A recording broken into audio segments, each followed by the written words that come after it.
Hi everyone and welcome back to my another video. आज की इस वीडियो में हम सॉल्व करेंगे exercise 8.2 of chapter number 8 right. तो इसमें क्वेश्चन नंबर 1 से स्टार्ट करते हैं।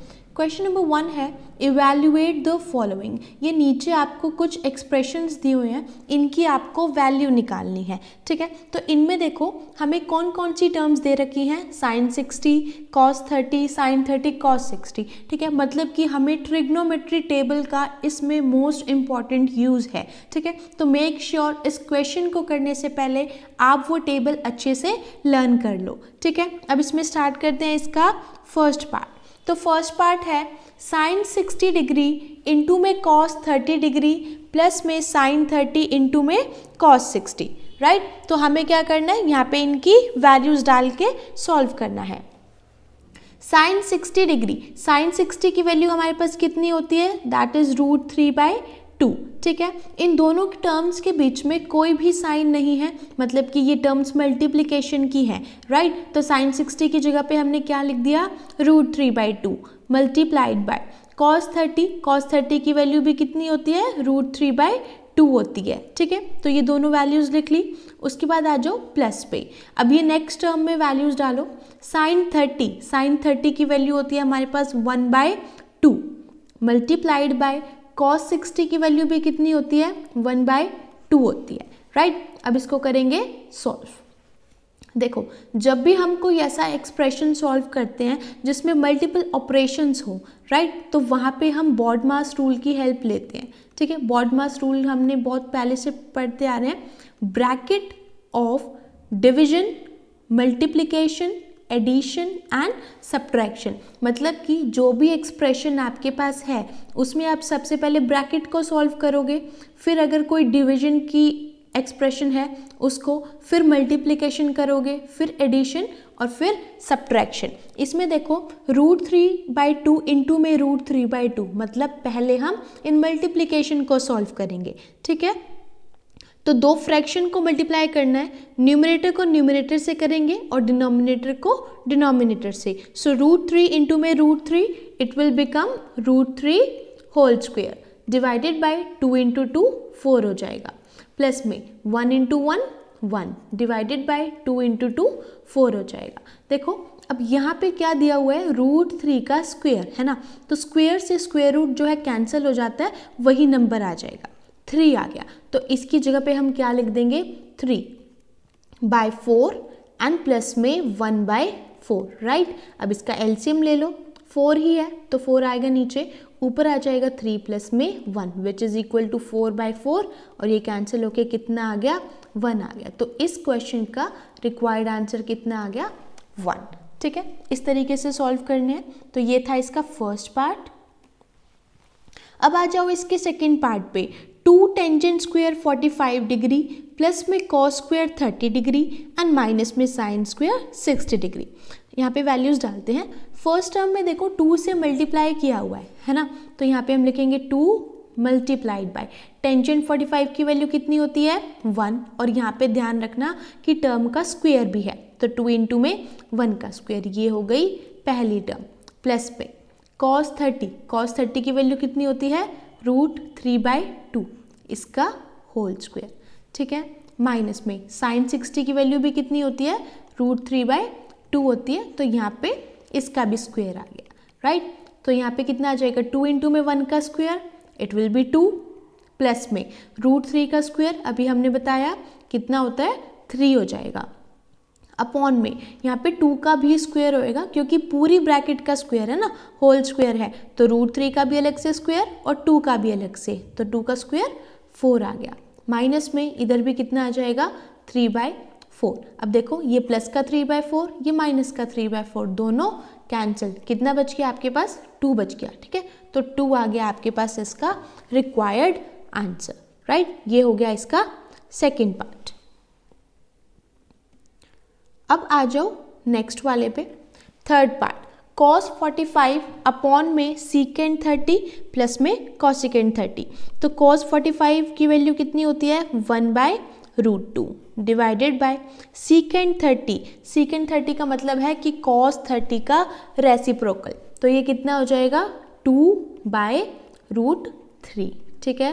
प्लस में कोसेकेंट 30 का मतलब है साइन 30 का reciprocal and it will be equal to 2 हो जाएगा, राइट। तो हम देखो इसको सॉल्व करेंगे अब, विच इज इक्वल टू ऊपर वाला 1/√2 as it is divided by, यहाँ पे देखो नीचे एक फ्रैक्शन की टर्म है और एक नॉन फ्रैक्शन है ना, तो यहाँ पे हम इसको सॉल्व कर लेते हैं, 1 लगा लेते हैं यहाँ पे, राइट। सो √3 और 1 का एलसीएम कितना आ जाएगा अब √3, और ऊपर इसको करेंगे तो √3 divided by √3 1 and 1 into 2 2, plus में यहाँ पे कितना आ जाएगा √3/1 √3 इंटू में 2√3, ठीक है। अब यहाँ पे एक इम्पॉर्टेंट पॉइंट है, फ्रैक्शन के नीचे फ्रैक्शन है ना, तो जब भी आपके पास डबल फ्रैक्शन होता है तो जो नीचे वाला फ्रैक्शन होता है उसको हम ऊपर लेके जाते हैं, वो मल्टीप्लाई में हो जाता है और रेसिप्रोकल हो जाता है। 2 प्लस में 2√3/√3 था, तो ये कितना बन जाएगा √3 अपॉन में 2 प्लस 2√3, ठीक है, इस टाइप से।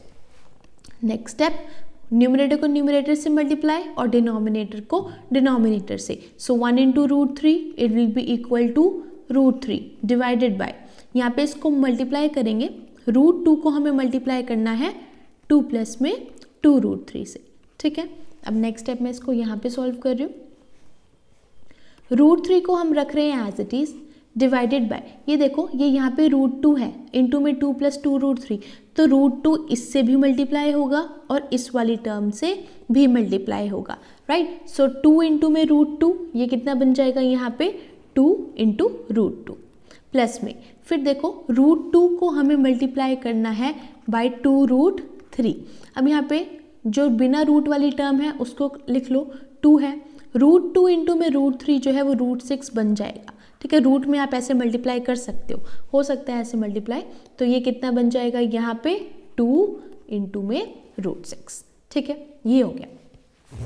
अब देखो डिनोमिनेटर में जो है रूट की टर्म आ रही है, तो हम कभी भी आंसर में डिनोमिनेटर में रूट की टर्म नहीं छोड़ते, तो इस रूट को हटाने के लिए हम इसको करेंगे रेशनलाइज, ठीक है। रेशनलाइज का मतलब क्या हो गया कि हमें इसको मल्टीप्लाई करना है इसके अपोजिट साइन से, मतलब कि 2√2 एंड माइनस में 2√6 आ जाएगा, ठीक है ना, इसका अपोजिट साइन, और इसी से डिवाइड, सो 2√2 माइनस में 2√6 से ही डिवाइड कर दिया इसको, राइट। अब उसके बाद न्यूमरेटर को न्यूमरेटर से मल्टीप्लाई और डिनोमिनेटर को डिनोमिनेटर से मल्टीप्लाई, तो यहाँ पे हम मल्टीप्लाई करेंगे √3 इंटू में 2√2 माइनस में 2√6 डिवाइडेड बाय, यहाँ पे देखो ये वाला जो फैक्टर है ये a प्लस में b की फॉर्म का है, ये वाला फैक्टर a माइनस में b की फॉर्म का है ना, तो ये किसका फॉर्मूला होता है a plus b into a minus b, that is a square minus में b स्क्वायर, और जब भी हम रेशनलाइज करते हैं तो डिनोमिनेटर में हमेशा हमारे पास यही फॉर्मूला बनता है,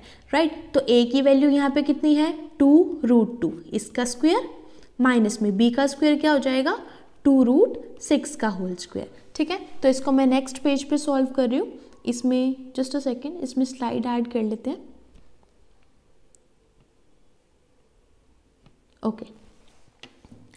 इसमें देखो मैं इसको नेक्स्ट पेज पे लिख रही हूँ, या फिर इसका एक स्टेप यहीं पे सॉल्व कर देती हूँ।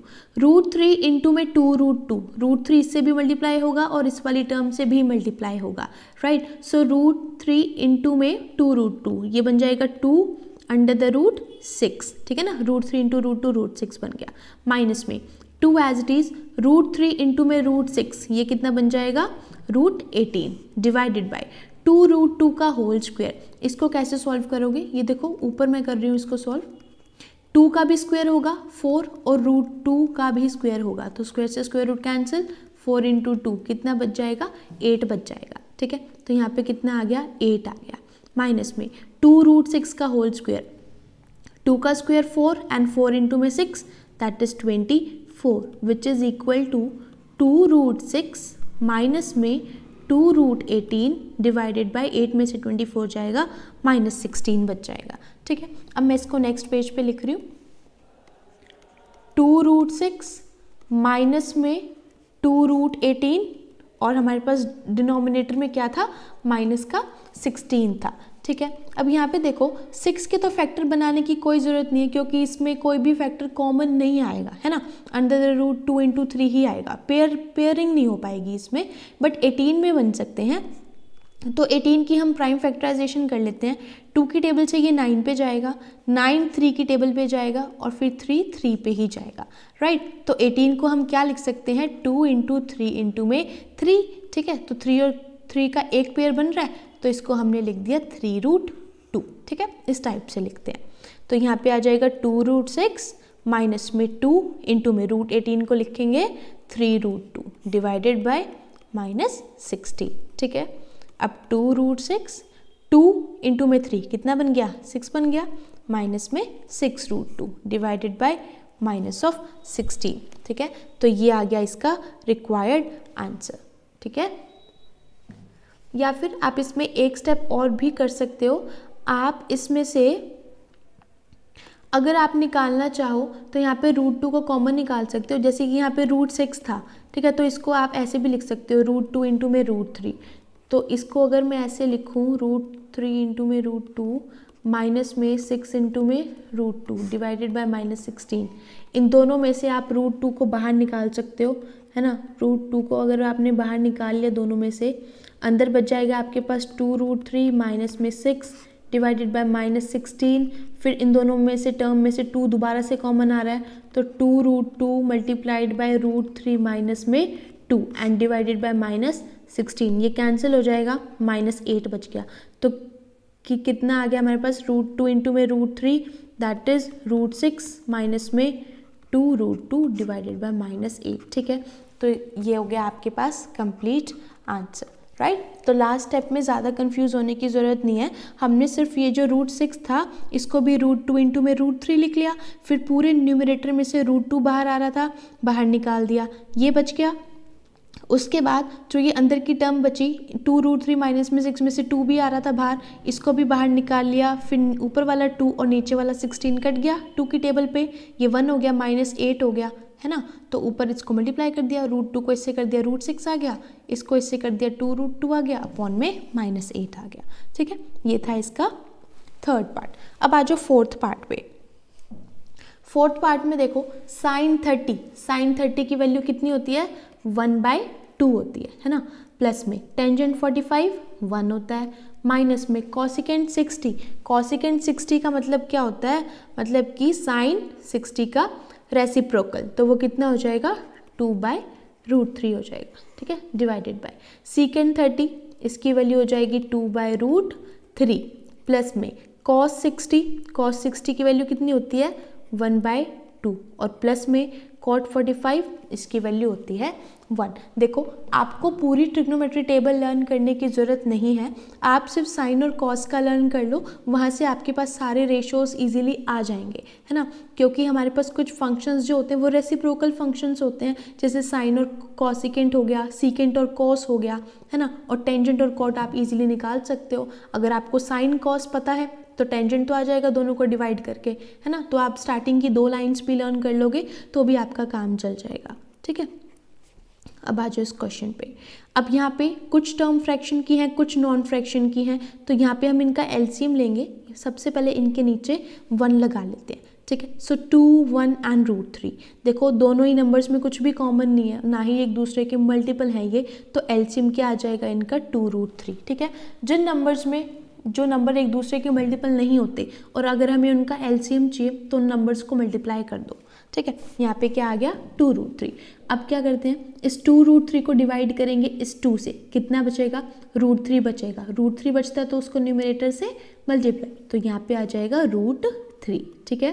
प्लस में 2√3 divided by 1 it will B 2√3, यहाँ पे ये आ गया, माइनस में 2√3 divided by √3 it will B 2 and 2 into में 2 कितना आ गया 4 आ गया, डिवाइडेड बाय नीचे भी इनका एलसीएम कितना आ जाएगा 2√3 आ जाएगा। फिर 2√3 को √3 से डिवाइड करेंगे 2 एंड 2 इंटू 2 4, प्लस में 2√3 को 2 से डिवाइड करेंगे √3 बचेगा, कितना बच गया √3 एंड प्लस में इसको 1 से ही डिवाइड करेंगे तो ये ऊपर 2√3 ही आएगा, राइट। नेक्स्ट स्टेप देखो, √3 प्लस में 2√3, यहाँ पे देखो ओनली √3 है, इसका मतलब क्या हो गया 1√3 एंड 1 + 2 कितना होता है 3 होता है, तो ये टोटल मिला के कितना बन गया 3√3 बन गया, है ना। तो इसको हमने लिख दिया 3√3 माइनस में 4 डिवाइडेड बाय 2√3 अपॉन में सिमिलरली यहाँ पे 4 प्लस में ये वाले जो √3 प्लस में 2√3 है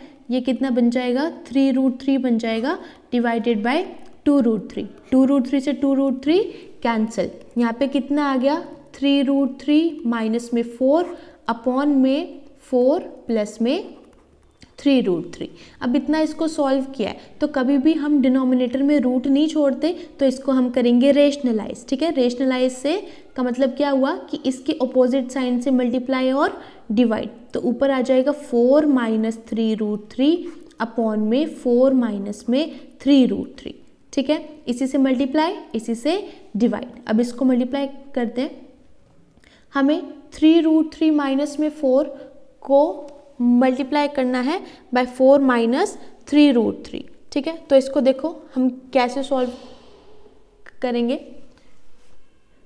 3√3 माइनस में 4 मल्टीप्लाइड बाय 4 माइनस 3√3, ठीक है, डिवाइडेड बाय नीचे क्या बनेगा, ये बन रहा है a प्लस में b और ये कितना बन रहा है a माइनस में b, तो ये हो जाएगा a square minus b square, मतलब कि 4 का स्क्वायर और माइनस में 3√3 का होल स्क्वायर, ठीक है। तो इसको मैं नेक्स्ट पेज में इसको यहीं पे सॉल्व कर देते हैं।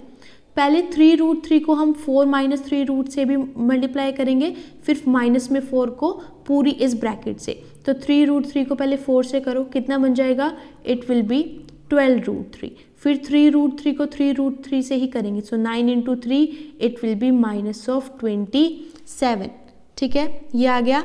उसके बाद -4 इंटू में प्लस का 4 it will B minus of 16, minus minus plus 4 3 ज़ा 12, ये आ जाएगा प्लस का 12√3, ठीक है ना। मतलब हर एक टर्म को हर एक टर्म से मल्टीप्लाई करना था। नीचे आ जाओ, 4 का स्क्वायर कितना होगा 16, माइनस में 3 इंटू में √3 का होल स्क्वायर, ये कितना बन जाएगा आपके पास 3 का स्क्वायर 9, 9 इंटू 3 27, ठीक है। अब इस ऊपर वाली टर्म में देखो 12√3 प्लस में 12√3, ये कितना बन जाएगा 24√3, ठीक है ना, ऐड होगी ये टर्म्स। माइनस का 27 और माइनस का 16, इनको ऐड करेंगे तो कितना आएगा -43 और नीचे आ जाएगा माइनस का 11, तो ये आ गया आपके पास इसका रिक्वायर्ड आंसर। उसके बाद आ जाओ इसके फिफ्थ पार्ट पे। फिफ्थ पार्ट है 5 cos square 60 plus 4 secant square 30 minus में टेंजेंट स्क्वायर 45 अपॉन में sine square 30 plus cos square 30। तो यहाँ पे देखो ऊपर वैल्यू डालते हैं, 5 मल्टीप्लाइड बाय cos 60, cos 60 की वैल्यू कितनी होती है 1/2, तो यहाँ पे आ जाएगा 1/2 का होल स्क्वायर, प्लस में यहाँ पे है 4 मल्टीप्लाइड बाय सीकेंड 30, सीकेंड 30 का मतलब क्या हो गया कि cos 30 का रेसिप्रोकल, मतलब कि 2 अपॉन में √3 का होल स्क्वायर, ठीक है, माइनस में टेंजेंट स्क्वायर 45, तो ये हो जाएगा 1 का स्क्वायर। नीचे साइन स्क्वायर 30 है, साइन 30 की वैल्यू कितनी होती है 1/2, तो ये हो जाएगा 1/2 का होल स्क्वायर, प्लस में cos 30 that is √3/2, this is √3/2 whole square. अब इनको करेंगे सॉल्व। 5 इंटू में 1/2 का होल स्क्वायर, तो देखो ये कितना बनेगा 5 इंटू में 1/2 का होल स्क्वायर कितना हो जाएगा 1/4, है ना, 1 का भी स्क्वायर और 2 का भी स्क्वायर, प्लस में 4 इंटू 2 का स्क्वायर 4 और √3 का स्क्वायर 3, माइनस में 1 as it is, divided by 1/2 का होल स्क्वायर 1/4, प्लस में √3 का होल स्क्वायर 3 और 2 का स्क्वायर 4, राइट। अब इसको आगे सॉल्व करते हैं।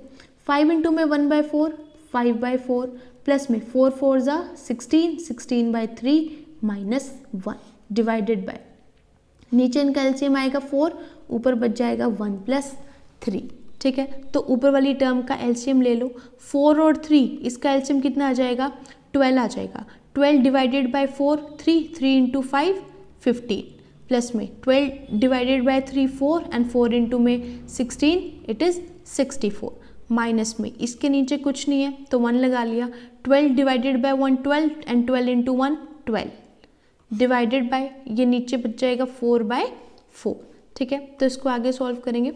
15 प्लस में 64 it will be equal to 79, so 79 minus में 12 डिवाइडेड बाय 12 मल्टीप्लाइड बाय, ये वाला फ्रैक्शन ऊपर जाएगा तो ये 1 ही बनेगा, तो 1 ही लिख लेते हैं, ठीक है। 79 में से 12 जाएगा, it will be equal to 67, so 67 divided by 12, ये आ गया इसका रिक्वायर्ड आंसर। तो ये हो गया इसका question number 1 complete.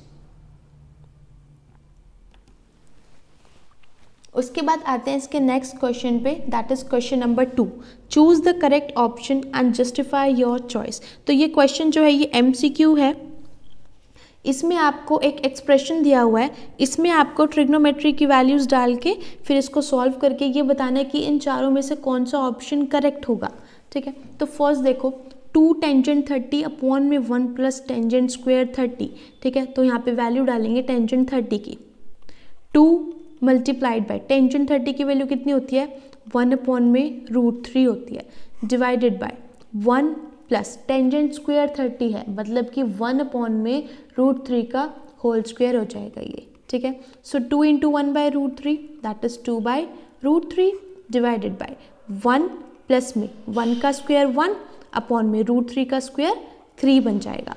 So it can be written as 2 upon √3 divided by, यहाँ पे इनका एलसीएम कितना आएगा 3 एंड ऊपर आ जाएगा आपके पास, यहाँ पे 1 लगा लो, 3 प्लस में 1, it will be equal to 2 by √3 upon में 3 प्लस 1 4 एंड 4 बाय 3। अब फ्रैक्शन के नीचे फ्रैक्शन है तो नीचे वाले फ्रैक्शन को ऊपर लेके जाएंगे तो रेसिप्रोकल हो जाएगा, कितना बच गया ये 3 बाय 4, फिर 2 ज़ा 4 होता है, ये कैंसिल हो गया, आपके पास यहाँ पे बच गया 3 अपॉन में 2√3।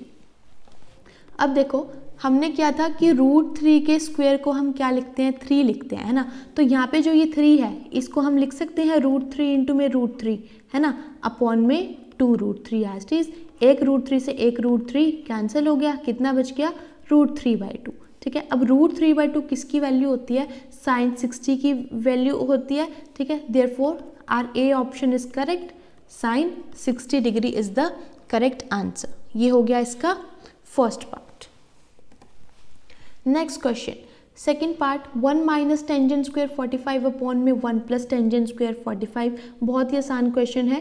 टेंजेंट 45 की वैल्यू कितनी होती है 1 होती है, सो 1 माइनस 1 अपॉन में 1 प्लस में 1, 1 minus 1 0, 0/2 and it will be equal to 0। तो यहाँ से हमारे पास करेक्ट ऑप्शन क्या आ गया डी आ गया, ठीक है। ये हो गया second part.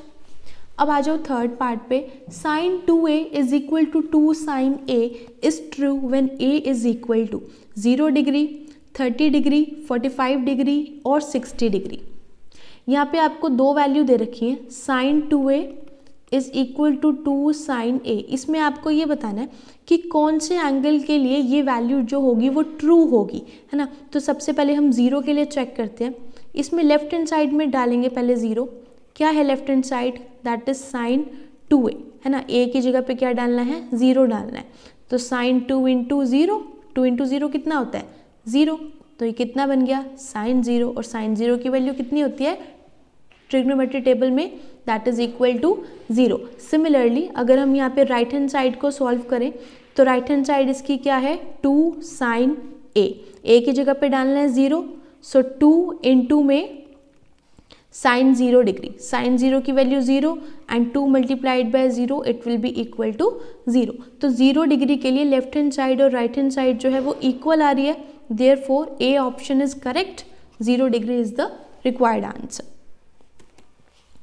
Next one fourth part, first part के जैसा ही है, सिर्फ इसमें एक साइन चेंज किया गया है, वहाँ पे प्लस था यहाँ पे माइनस है, तो यहाँ पे वैल्यू डालेंगे टेंजेंट 30 की, राइट। सो 2 मल्टीप्लाइड बाय टेंजेंट 30 की वैल्यू कितनी थी 1/√3 divided by 1 minus tangent square 30। अब नीचे जो डिनोमिनेटर आपको दिया हुआ है उसमें स्क्वायर दिया हुआ है, तो यहाँ पे आ जाएगा 1/√3 का होल स्क्वायर, ठीक है। अब न्यूमरेटर को न्यूमरेटर से multiply, 2 into 1 2 and 2 divided by √3 divided by 1 minus 1 का स्क्वायर 1 अपॉन में √3 का square 3, it will be equal to 2/√3 divided by, नीचे इसका एलसीएम आएगा 3 and 3 minus 1 that is 2।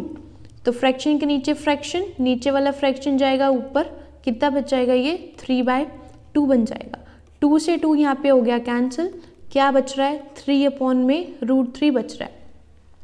Answer में डिनोमिनेटर में रूट आ रहा है, बट कभी भी हम अपने आंसर को रूट में नहीं छोड़ते, तो इसको हम करेंगे रेशनलाइज, मतलब कि √3 से मल्टीप्लाई और √3 से ही डिवाइड, है ना। तो ये कितना बन जाएगा 3√3/3। तो यहाँ पे 3 से 3 कैंसिल, कितना बच गया √3 बच गया। और √3 हमारे पास किसकी वैल्यू होती है, that is equal to tangent 60। C option is correct, tangent 60। ये हो गया इसका question number 2। Next question number 3, if tangent a plus में b is equal to √3 and tangent a minus में b is equal to 1/√3 and 0 degree is less than a plus b is less than equal to 90 degrees, you have to find the value of a and b। इस question में आपको दो equation दी हुई हैं। पहली equation है tangent a plus में b is equal to √3, दूसरी इक्वेशन है टेंजेंट a माइनस में b is equal to 1/√3। With the help of these two equations you have to find the value of a and b।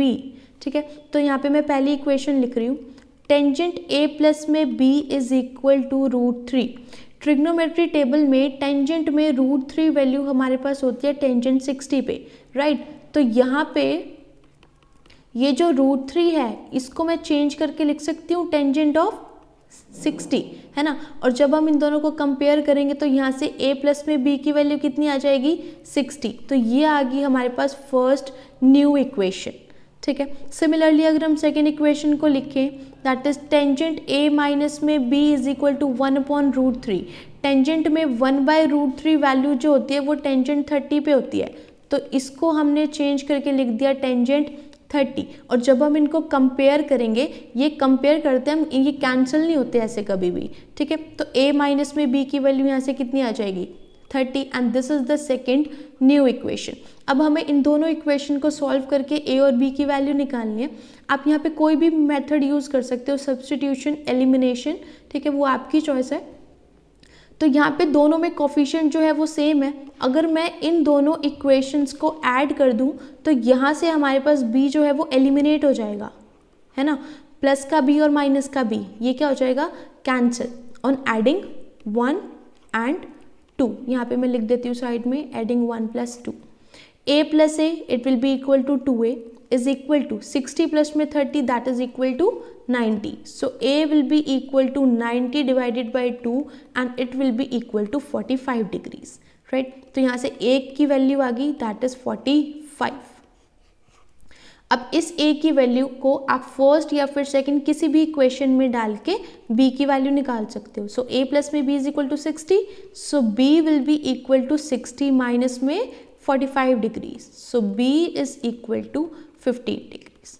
ठीक है, ये आ गई हमारे पास a और b की रिक्वायर्ड वैल्यूज. और क्वेश्चन में दिया हुआ था that a is greater than b and 45 is greater than 15. ठीक है ना, तो ये हो गया इसका क्वेश्चन नंबर 3.